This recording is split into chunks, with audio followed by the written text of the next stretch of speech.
14 বছরের একজন মেয়ে, সে হসপিটালে ভর্তি আছে আর তার কাছে কেবল লেডি ডাক্তার আর সাফাই কর্মীও লেডি, সে এইসব যেতে পারবে। তার কারণ জানলে আপনি অবশ্যই চমকে উঠবেন। মেয়েটি তার আশেপাশে কোনো ছেলে দেখতে পেলেই সে আতঙ্ক হয়ে উঠে পড়ছে। কাহিনীটি সূত্রপাত বনবাড়ির পুলিশ থানা থেকে।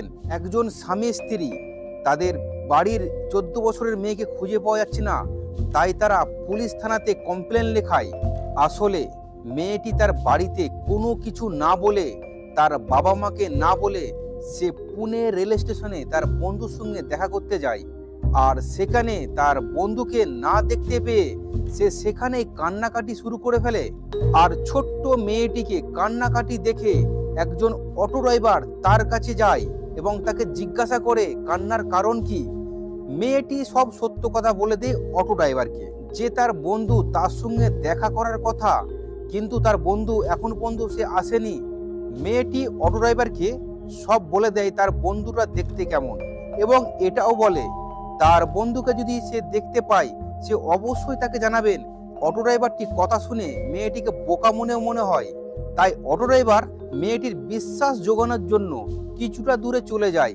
আর প্রায় আধ ঘন্টা পরে অটো ড্রাইভার আবার স্টেশনে আসে এবং মেয়েটিকে বলে, তোমার বন্ধুর সঙ্গে আমার দেখা হয়েছে, সে দেরি করে এসেছে বলে লজ্জায় সে অন্য একটি জায়গায় দাঁড়িয়ে আছে, তুমি কি তার কাছে যাবে? মেয়েটি বলে, হ্যাঁ অবশ্যই আমি যাইব। কিন্তু এই কথার ফাঁকে অটো ড্রাইভার তাকে সুযোগে সদ্ব্যবহার করে নেয়, মেয়েটিকে অটোয় বসিয়ে নেয় এবং তাকে একটি জলের বোতল দেয় পান করার জন্য। মেয়েটি জল যখনই খেয়েছে সে অজ্ঞান হয়ে পড়ে। এদিকে অটো ড্রাইভার মেয়েটিকে সোজা একটি জঙ্গলের মধ্যে নিয়ে চলে যায়। বাবার বয়সী লোকটি একটি ছোট্ট মেয়েকে তার সাথে একটি নোংরা কাজ করে জঙ্গলের মধ্যে, কিন্তু মেয়েটা কিছুই বুঝতে পারছিল না তার সাথে কি হচ্ছে, কারণ সে অজ্ঞান অবস্থায় ছিল। এখানে সব কিছুই শেষ নয়।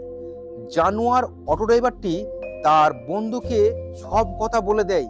একটি হোটেলের মধ্যে 12 জন বন্ধু রুমের মধ্যে পার্টি করছিল, আর তার বন্ধুকে সে বলে তার কাছে 14 বছরের মেয়ে একটি আছে। তার বন্ধুরা সঙ্গে সঙ্গে বলে মেয়েটিকে হোটেলে নিয়ে আসতে। হোটেলে যাবার সাথে সাথে 12 জন জানোয়ার তার মেয়েটির ওপর কুকুর শিয়ালের মতো ঝাঁপিয়ে পড়ে এবং 24 ঘন্টা ধরে 12 জন লোক মেয়েটির সাথে নোংরা কাজ চালাতে থাকে।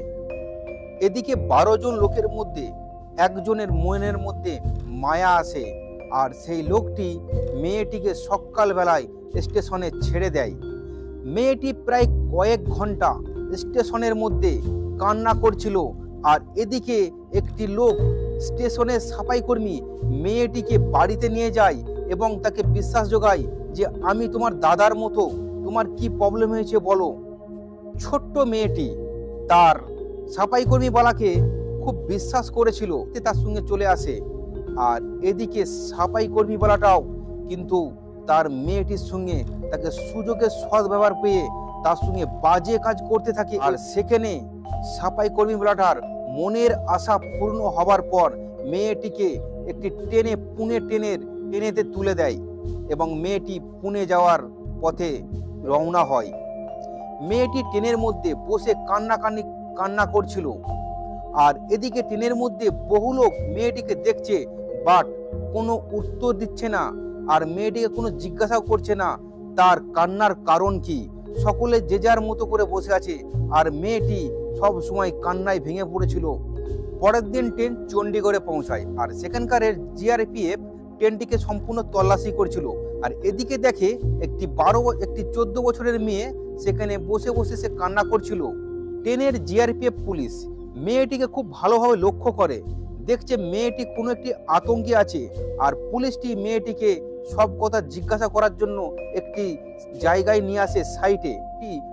আমার কাছে আসো না, আমার কাছে আসো না, এইভাবে চিৎকার করছিল। তখন সম্পূর্ণ একটি লেডিস কনস্টেবলকে ডাকে এবং কনস্টেবলটি তাকে জিজ্ঞাসা করে এবং তাকে চকলেট এবং একটি জলের বোতল দিয়ে বিশ্বাস করায় যে তুমি বলো তোমার সাথে কি কি ঘটনা ঘটেছে। মেয়েটি কিন্তু বিশ্বাসযোগ্য করে আর লেডিস পুলিশ অফিসারকে পুরো জিজ্ঞাসা করে তাকে সমস্ত কথাগুলি পাটে পাটে তাকে বলে। পুলিশটি চাইল্ড অ্যাসোসিয়েশন অফিসারকে ফোন করে এবং সঙ্গে সঙ্গে একটি লেডিস অফিসার আসে। মেয়েটিকে জিজ্ঞাসা করে যে তুমি কান্না করছো কেন, সমস্ত জিনিস খুলে বলো। মেয়েটি কিন্তু তাকে ভরসা করে, যেহেতু সে একজন মেয়ে ছিল, তাকে চকলেট এবং জল দিয়ে তাকে সমস্ত কথা তার কাছ থেকে জানে এবং সঙ্গে সঙ্গে সেই অফিসারটি, লেডিস অফিসারটি মেয়েটিকে একটি হসপিটালে অ্যাডমিট করা হয় এবং তার ট্রিটমেন্ট করা হয়। লেডিস অফিসারটি মেয়েটিকে আরও বিশ্বাস যোগায় যে তার সঙ্গে সে আছে এবং তার মেয়েটির সঙ্গে যে অপব্যবহার করেছে, যে নোংরামি কাজ করেছে, তাদেরকে সে শাস্তি দিবে। মেয়েটিকে অবশেষে জিজ্ঞাসা করা হয়, ছোট্ট মেয়েটিকে অবশেষে জিজ্ঞাসা করা হয়, তোমার সঙ্গে যারা নোংরা কাজ করেছে তাদেরকে তুমি চিনতে পারবে? মেয়েটি বলে, অবশ্যই আমি চিনতে পারবো। মেয়েটি সমস্ত কথা অফিসারকে বলে দেয়।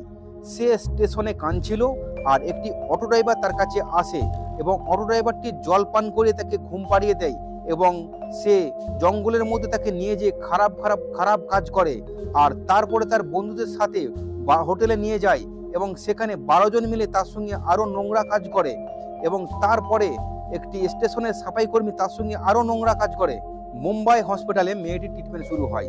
সেখানে কেবল লেডি ডাক্তার, লেডিস নার্স এবং সাফাই কর্মীওয়ালাও পর্যন্ত লেডিস ছিল। এদিকে বনবাড়ির পুলিশ সারা দিন এক করে দেয় সেই 12 জন জানোয়ারকে খোঁজার জন্য। এদিকে পুনের পুলিশ সিসিটিভি ফুটেজগুলোকে ভালোভাবে লক্ষ্য করতে থাকে আর পরিষ্কার ফুটেজ একটি সামনে ভেসে আসে। একটি ছোট্ট মেয়েকে একটি অটো ড্রাইভার তুলে নিয়ে যাচ্ছে আর অটোর নাম্বার প্লেটটাও পরিষ্কারভাবে দেখতে পাওয়া যায়। সঙ্গে সঙ্গে পুলিশ সেই অটো ড্রাইভারের গাড়ির নাম্বার প্লেটটাকে লক্ষ্য করে রেজিস্ট্রেশন অফিস থেকে তার ফোন নাম্বার নিয়ে তার সঙ্গে সঙ্গে তার বাড়িতে রওনা দেয় এবং তাকে গ্রেপ্তার করে ফেলে।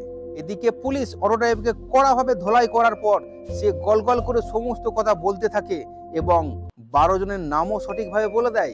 অবশেষে পুলিশ 12 জন বন্ধু অটো ড্রাইভারের আর অটো ড্রাইভার সহ এবং স্টেশনে সেই নোংরা চরিত্রের যে সাফাই কর্মী ছিল তাকে পর্যন্ত ছাড়েনি, তাকে পর্যন্ত গ্রেপ্তার করা হয়।